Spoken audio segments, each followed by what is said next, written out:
Hello, everybody. Hi, My name is Ilona Carletti. and I'm Zorya Belanger.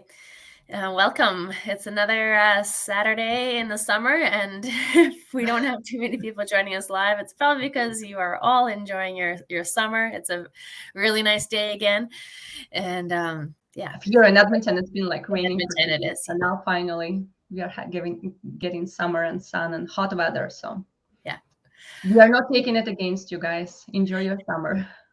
we're going to be enjoying it in the next few weeks. Yeah. Yes, so that's a good segue, Zoria. Our schedule for next 2 weeks is kind of up in the air. Zoria is not going to be here for the next 3 Saturdays. I will try to book in guests, exciting guests for you guys. If that doesn't pan out, then we'll just take a little summer break and resume again in the middle of August. Exactly. And And also, we are taking a break from the InvestHER Meetup in August as well. So mhm. it's usually the first Saturday of every month. We're going to take a break in August and resume back September 3rd. And we have a special guest coming already. She is an expert in Airbnbs, so you'll definitely want to come if that's something you're Excited. interested in. I'm excited to meet her. Yeah. Yeah, I want to learn more about Airbnb. It sounds really interesting and just cool to talk to somebody who's been doing that. And that's her income. Yeah. Probably. And basically, it's been able to replace her income through that. Yeah.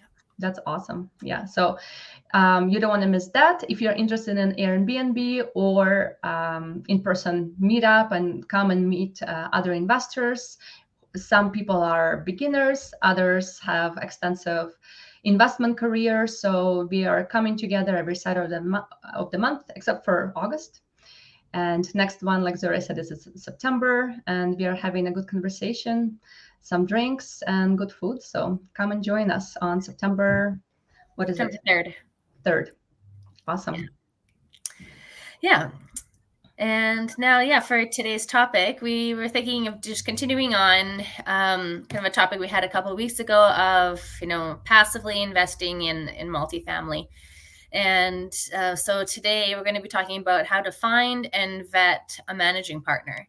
So this is also relevant for, active investors if you're Yeah. actively involved. That's kind of like, questions you should expect from your passive investors, stuff that you should maybe just provide, information you should just provide to them before they ask.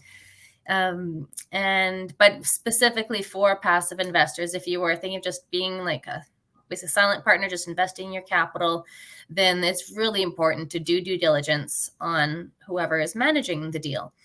And so, yeah, we're going to kind of go through that first about how to find And why that that's important. Should we talk about why that's important? and why it's important. Yeah. Well, because they are going to be managing your money and making most of the decisions. Oftentimes, like I know in our eightplex deal, like when it comes to really big decisions, like whether we're going to sell the whole property, and it'll come to a vote of all the shareholders. But often, like in the day-to-day management, how the business of that property is run is going to be just done by those active managing partners. So you want to know that you align with them, that you can trust them, and they know what they're doing. So trust is the big one. Yeah. I hear often experienced investors are posting that you're investing in the jockey, not in the horse, right? So Yeah. who's your managing partner, basically? Yeah. Yeah. So today we're going to chat about how to vet them and how to select them. Yeah. So yeah, let's start with how to find somebody. And so yeah, and typically, and in multifamily, syndications, the managing partner could also be called the general partner, could also be called the sponsor. And typically you're not going to just be able to Google, general partner and like try and find somebody that way. Because typically, easy. Like these days, we always ask Google everything. If I can ask Google. you're right. I do know someone like did Google something and they found my website, but they wouldn't, like, I don't have the opportunities on my website though, because Securities Commission regulates that, and you're not allowed to publicly advertise these types of opportunities. So you have to do. You're like certified and registered, right? Like you need to go through an extensive and super expensive process of getting those documents. Yeah, unless you have like a perspective for an offering memorandum, then be a little bit more public. But for the types of stuff that we're doing, that a lot of people do, unless, it was not going to be public information. It's not very common to find that publicly. Yeah. So how do you find these opportunities? So one way would be to ask your friends and family. Maybe they know somebody. Another way would be to like go to investing meetups or conferences, in your area, and you can definitely meet other real estate investors that way. And another really good way is podcasts. So a lot of general partners, sponsors who are doing different types of deals will be podcast guests. And you can even learn in that podcast, like what they're all about, what they do, what their philosophy is. And then usually at the end, they tell you how you can contact them. So that's another really good way too. And of course, the social media, but I don't know, you definitely want to do more research into the person, but it also is a good way to connect with people. Most people have a social media presence on LinkedIn or what it tells me about is that it's so important to build those relationships, and real estate investing is a relationship game. You need to get to know people, you need to network. Even if you want to be a passive investor, you need to talk to people, basically. See who you connect with, right? And ask them a few questions so we can talk about what kind of questions and what you're looking for in a passive investor, as a passive investor in your active investors partner. Exactly. So once you find this person, like what do you do? Like some people, when you're kind of doing this for the first time, you don't know what questions are acceptable to ask, what's not. But generally, like you should be asking everything, like whatever you need to ask to make yourself feel comfortable. What you should be asking is, I have a list here. So first of all, you should trust your gut. And if something just feels off at the beginning, then like that's a good sign to maybe not pursue that.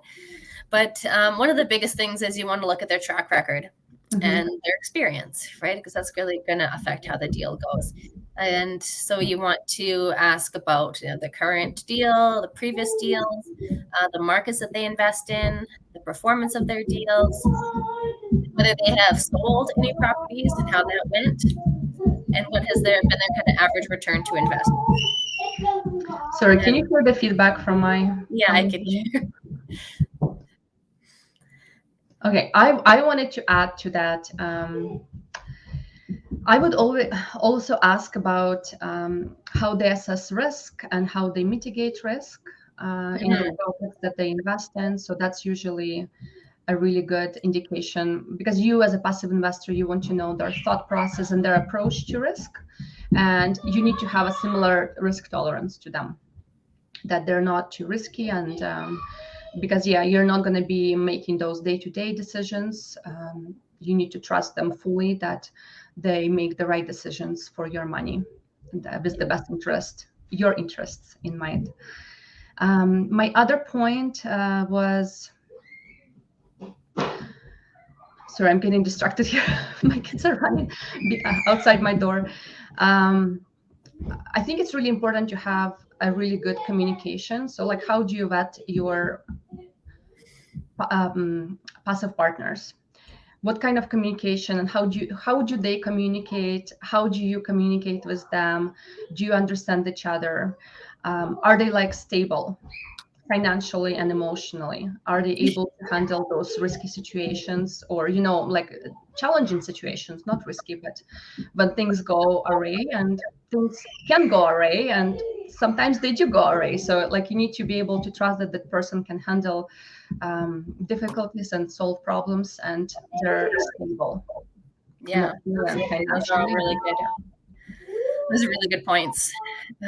Especially like when you are handing over your money, typically all you're getting in return is communication reports. So what kind of reporting do they do? Like, do they have an example of something that they send out, an example, update, and what is going to be the how often are they going to be communicating with you, and make sure that that's aligned with what you want. And finally, and you can also ask for references, as we've done with all of our joint ventures, because we know that that's important to people. We've actually just offered the references. It's like, here's our lawyer, here's our property manager, here's our bookkeeper, here's other joint venture partners we've worked with. Like, feel free to give them a call. So that's one thing, kind of a tip for if you're the active investor. Just if you want an example, I have like this form that you could fill out. And we just fill out that form and give it to our potential investors. So it's got all the questions that they should be asking us. And it's because a lot of people may not know what's appropriate to ask. So we just like kind of give it to them. And also that's an indication that your active investor has running as a business. They set up processes and they have a team in place, and they run it as a business, not just like a hobby. Yeah, and they've done it before, which is important. And also, first, before I go any further, if you're listening, if you have any other like additions to what we're saying, like questions that you would ask an imagining partner, or if you're an active investor, are there questions that you've gotten from potential investors, in this vetting process? So put them in the comments. We'd like to hear those. And then finally, there's all sorts of things. And I've heard even people, asking for the managing partner's credit score and all kinds of things, like if they didn't really know the person very well. But really, finally, another really good thing to do is to just listen how they answer your questions.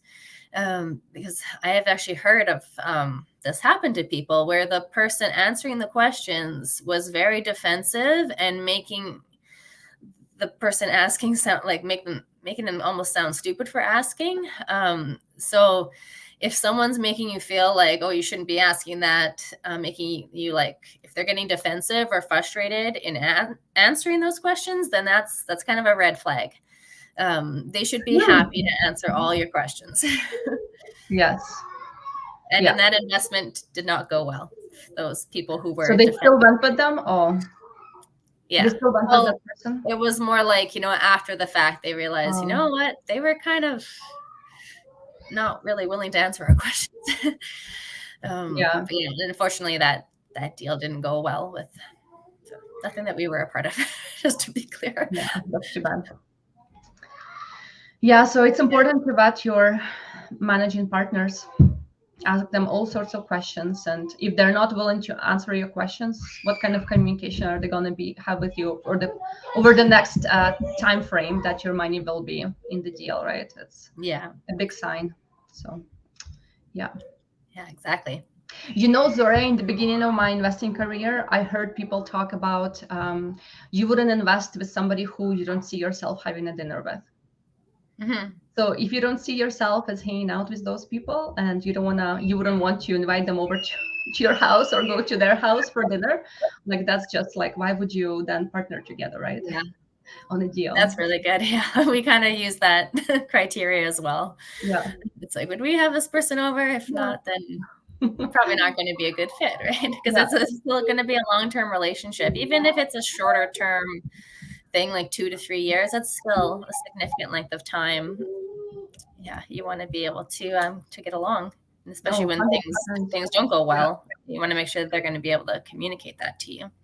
And then like one of the fundamental things that I think people really need to be going back to is values.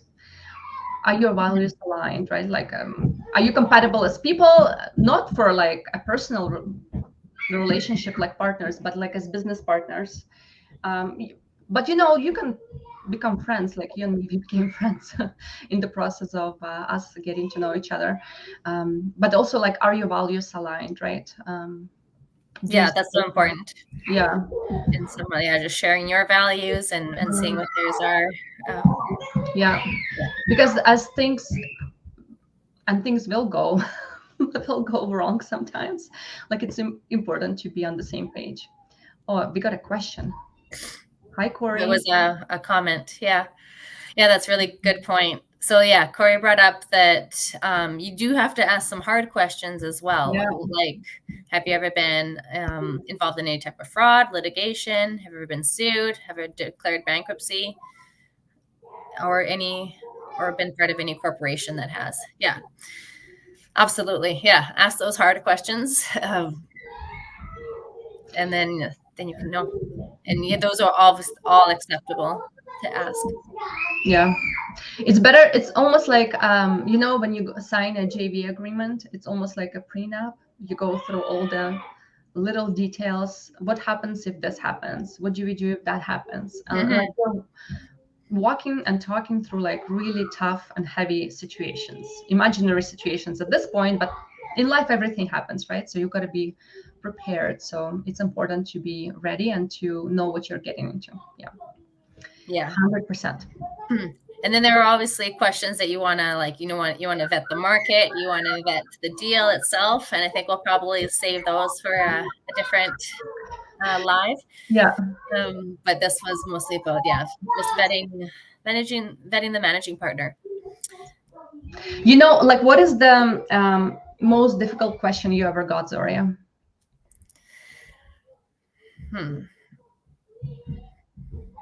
Maybe I can go first. For me, like especially in the beginning when I was starting investing in multifamily, it was a question like, what's your track record, right? Have you done this deal before? And it's difficult when you don't have a track record and when you have not done a deal like that, because what do you say? Like, no. I mean, you can always answer that question with passion and energy and show how much like you know about real estate and you're in circles and you have a mentor and you have this and that and you know who to answer who to go to ask your questions, but still it's really important to show the track record that you've done. Yeah, that is tough, but if you are even you may not need a track record in that exact type of deal to kind of know what you're doing and exactly have the people around you that you may have a team that has the track record. You may not. You're providing other things to the deal. That's a great point. Yeah, if you're part of a team, tricky to answer, and but if you actually are going to be a valuable managing partner, there's it's just about explaining like what makes you qualified, and maybe it is like that you in your job you did similar type of things, or that you were like the head of risk management at your job. 100%. Yeah, therefore, like draw on other experiences. Yeah, you can always draw on other experiences that are relevant. And that's like similar to, or that's the same exercises of thinking of your unfair advantage. What is your unfair advantage? And then like, oh my goodness, like when you go down that rabbit hole, it's deep, it's heavy, because you can go, you might not see your unfair advantage unless like you really have self-worth and you think well about yourself. So it just goes back, everything goes back to mindset, I find. And psychology of it. It's like so much psychology is involved in. Sometimes it takes other people to point that out. Yeah. Because first you need to believe in yourself that you have that unfair advantage and that you offer a lot to the deal before anybody else believes you. I feel like we keep talking about this and bringing this up in one shape or form at one of our lives every single time. Exactly. Like I think it came up last week too. Yeah. But sometimes, it takes someone else saying like, okay, well, you're an engineer, therefore you're obviously really good with numbers. And like someone like had to, and like I did a presentation once in front of a lot of people, and it was almost like, and then I got feedback after, and they're like, you need to say that like at the beginning, because like that's something you should mention that makes you stand out. And because for me, sometimes I forget that not everybody is good at Excel and not good at numbers. And like detail oriented, right? Yeah, you can analyze. Told I should make that a point at the beginning. Yeah. So that's why I feel like we are very complementary. Like your experience was like that data, quantitative data analysis, and mine is more qualitative. And the other side, like property management, and yeah. Yeah. Anyhow, do we have any other questions? We don't have any other questions or comments. I'm going to say again, yeah, if you are either a passive or an active investor in doing a joint venture, I have like a list of questions that you should be asking the other partner. So I have both sides. If you're interested in that, I can send that to you. Just reach out. And yeah. That's awesome. Yeah, you guys take advantage of that. Yeah, it's just like a 2-page thing, but it's helpful if you've just getting started. Yeah, because as an active partner, you also want to vet your passive partners. You don't want to be investing just with everybody who says, "Here, take my money. Here it is. I want to invest my money." Especially now, people are feeling the pain of having their savings in cash. Like, it has to be invested, guys. So, like, do you really want to invest with anybody? I don't know. Yeah, that's a really good point. Maybe that'll be another topic of how do you get your passive investors, because it kind of goes both ways. If that person doesn't align with like the timelines, with the risks of the project, if you really think they're gonna need their money back earlier than the timeline of the project, then you actually have to say no. Like, this might not be a good fit for you. Yeah. Oh, I'm hearing a feedback on your end. I don't know what's going on. I hope it's not my audio system again, like last time. All right. Well, thanks so much for joining us. Oh, sorry. One more comment here. Yeah, of course. It's just don't be afraid to ask questions, especially in terms of track record, exit strategies, and what if scenarios. Yeah, that's what Ilona was mentioning about kind of when you're going through the documentation, make sure that everything's covered in there. What if this happens? What if that happens? And make sure that the person is able to answer that, and it's documented. Yeah. All right. Thanks so much for joining us. What did you say, Zorya? We put a lot out there, so I think we'll wrap it up for today. And, go guys, go enjoy your summer. What are you doing stuck in front of the computer? Yeah. All right. Until next time. Stay tuned for next two Saturdays. I'm not sure. We might bring a guest or two, so stay tuned. Yeah, probably in 2 weeks. Yeah. If not, we'll see you in August. And Zorya, have a great vacation. And, the time we kind of a couple of conferences and real estate events. But and then vacation later. But yeah. All right. All right. Take care, everybody. Bye, everybody.